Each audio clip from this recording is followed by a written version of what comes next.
Here we have a Dewalt 15-gallon vertical compressor. Slightly used. We used it for our shop here to test some air tools. It's in pretty good condition. It does operate very nicely. We're going to turn it on for you.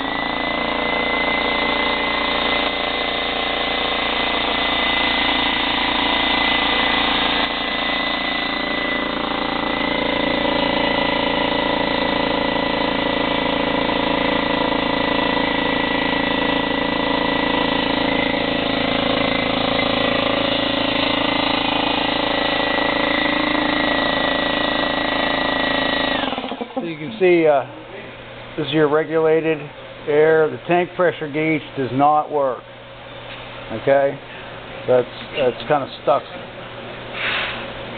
The regulated side does operate, as you can see.